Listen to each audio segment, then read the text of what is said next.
In the meantime, South Korea is striving to realize the Gyeongju Declaration to reflect APEC's spirit of a free and open trade and economic cooperation. But how close are we to the Gyeongju Declaration? For that, we turn to Professor Lee Hee-eun joining us in the studio. Welcome, Professor Lee. Oh, thanks for having me. And also on my right is our foreign affairs correspondent, Oh Soo-young. Welcome back, Soo-young. Lovely to be here again. So, Soo-young, it looks like the leaders are still working on finalizing the declaration. What's taking them so much time? That's right, Tammy. So we were both actually at the press conference on Thursday when we learned from Foreign Minister Choi-yeon and Industry Minister Yo-han-go that the Gyeongju Declaration, the leaders' joint statement, is still being negotiated, or it was being negotiated as of yesterday. And it seems that it was taking an unusually long amount of time the day before the Leaders Summit opens, right? So we are actually seeing a very, I would say, classic sort of scene that happens at every APEC or international summit, where all the staff are trying to organise what the leaders would like to say. They're trying to say the same thing, amid all this geopolitical backdrop as well. So the wording of the Leaders' Declaration is always sensitive, and particularly when it comes to trade. The very spirit of APEC, its founding principle, is about open, rules-based and non-discriminatory trade. But some economies might want softer or more flexible wording in light of these geopolitical tensions we're seeing in the region and these sensitivities that we're seeing when it comes to things like industrial policy or supply chains and technological rivalries. So this is what might be taking some time, just those certain tweaks in the wording. So there's that, and there's also a much simpler reason for the delay that the foreign minister himself suggested, which is logistics. So the leaders are having these bilateral summits on the sidelines, and their staff, some of their arrivals here in Gyeongju have been delayed. So you have all these Sherpas, still swapping the text drafts. So it seems that they're still working on it, and hopefully they finalise something by now, because we're really looking forward to seeing the final text tomorrow after their so it final could come session. out as late as tomorrow, which is Saturday, the last day of the two-day APEC Leaders Meeting. Right, exactly. And there was initially some concern that, like in 2018 or 2019, during President Trump's first term, that the APEC leaders might not be able to reach a joint statement. But it seems that it's not the actual, broader joint statements that's in danger of, not happening, but it's, again, a very customary kind of diplomatic jostling that we see in every international conference, and again, logistics. Right. Well, if we do realize the Gyeongju Declaration, Professor Lee, what do you think the declaration will actually entail? Right, so the whole theme of the conference is connectivity, prosperity, as well as innovation. So you expect to see those themes being highlighted in the actual declaration. Just to follow up in terms of what Soo-young was saying, connectivity is really the big issue, is trade. And so the question will be whether or not any mention of trade will be mentioned, is particularly in free trade, will be mentioned in the actual declaration. And because this is such a hot button issue with the Trump administration, unilateral sort of actions in that area, it's really an open question. But innovation, we have all these tech giants here who are going to talk about AI and how governments and private industry can cooperate. And then of course we have the question of prosperity, because the whole point of the economic forum is essentially to think about how can we prosper together as a group. So I think what you expect to see is those highlights there in terms of prosperity, connectivity, as well as innovation. In line with the common theme, building a sustainable tomorrow, then Professor Lee, what do you think has to be absolutely included in this joint statement? Right, the big question is commitments.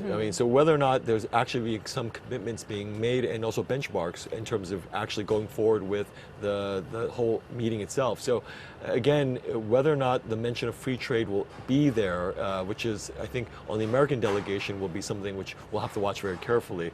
And that may be the reason why it's taking quite some time, because that may be the big sticking point as to whether or not the word free trade, which has been in previous statements, and is the whole basis for APEC itself, it justifies this whole meeting, but whether or not President Trump's insistence on going it alone will actually be the turning point with respect to this declaration. Definitely. Well, Soo-young, then other than the joint declaration like Gyeongju Declaration that we are all waiting for, what do you think would constitute a successful APEC leaders meeting in general? Well, South Korea, perhaps in recognition of this difficulty in reaching, a joint statement on some sensitivities, it's decided to issue two separate documents. Actually, the first on AI. So one's going to be called the AI Initiative.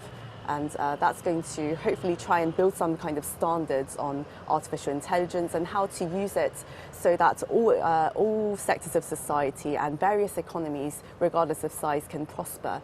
The second one would be about the demographic challenges that Korea itself has been facing.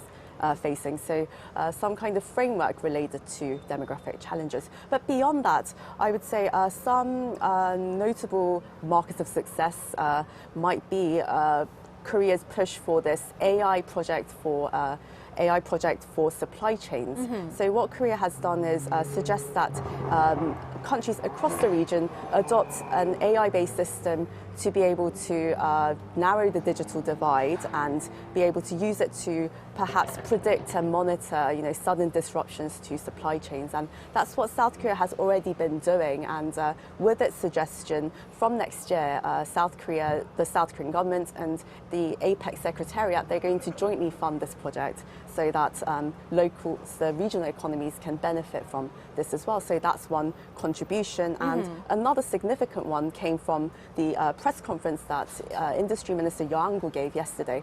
He actually acknowledged this regional rivalry and the trade tensions going on across the world. And he said that the region needs to really adopt open plurilateralism.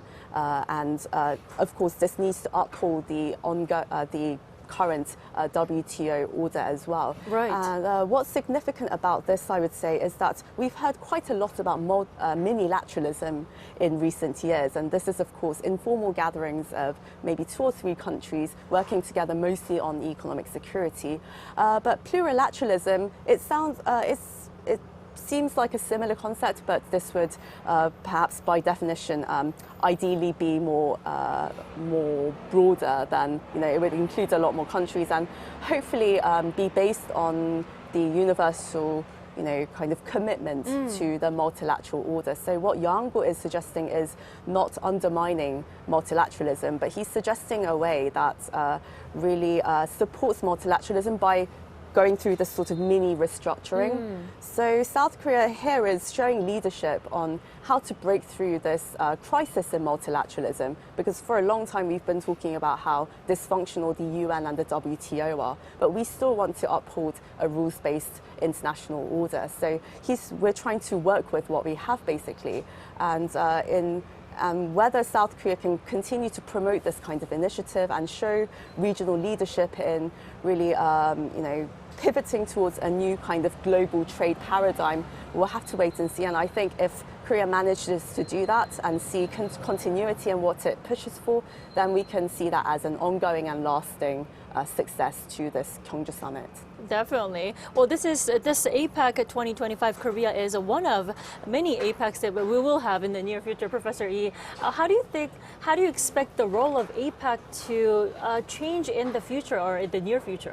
Right. I mean, that's really the big question. Is this could be a turning point for APEC because the issues of multilateralism, plurilateralism, or unilateralism, which the United States is obviously pushing for with America First. That I think is really the question, is because economic governance has changed.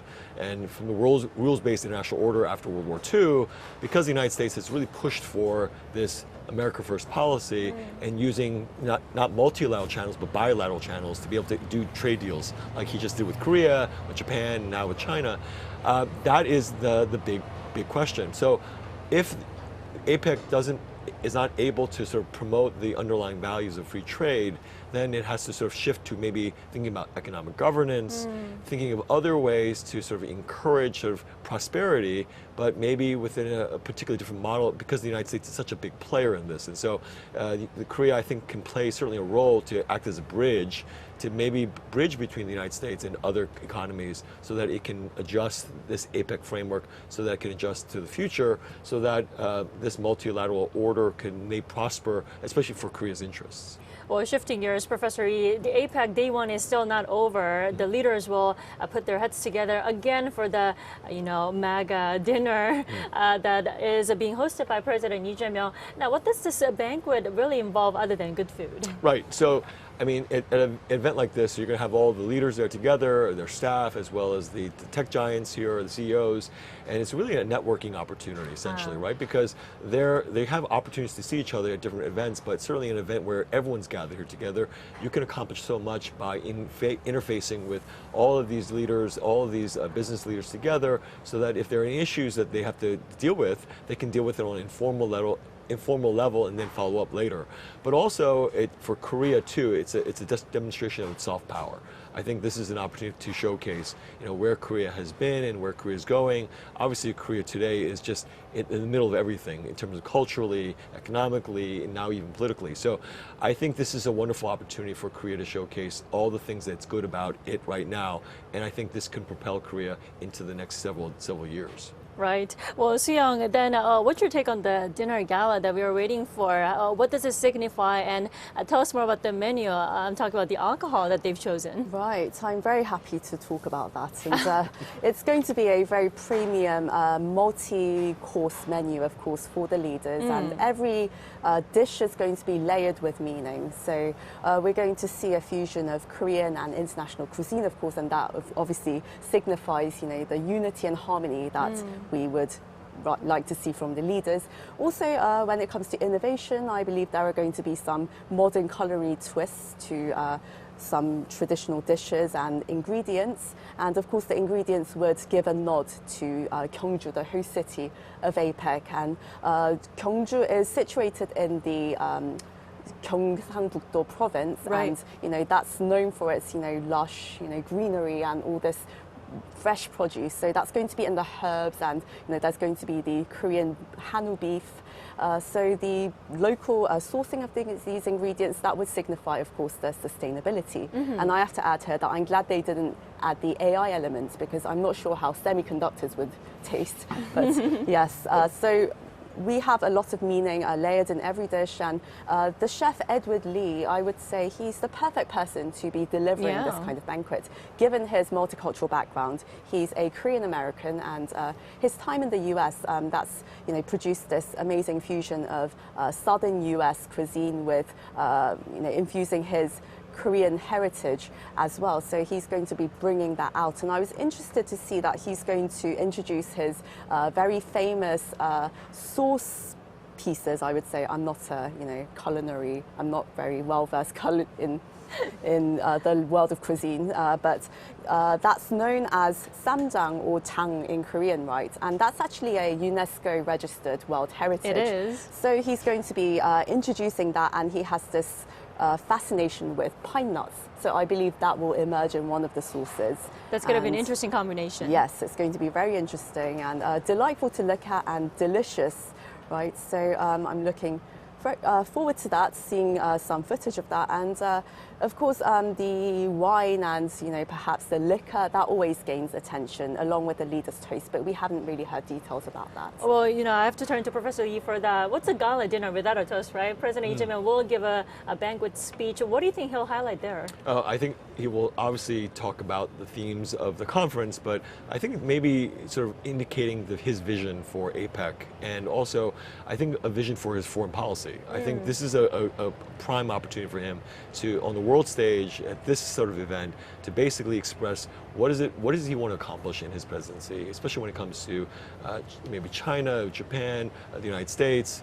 And I think this gives him that platform to be able to go forward with talking about where Korea is in terms of being a state within the midst of these potential crises, but that Korea could play an important role. And so I think he's going to highlight Korea's role with respect to this area of the world, but also even beyond, because I think Korea's influence can't be understated with respect to what's happening not here in Asia, but also beyond. Indeed. Professor Lee, thank you so much for traveling all the way from Pohang to be with us today. It was my pleasure. All right. And also our foreign affairs correspondent, Oh Soo-young.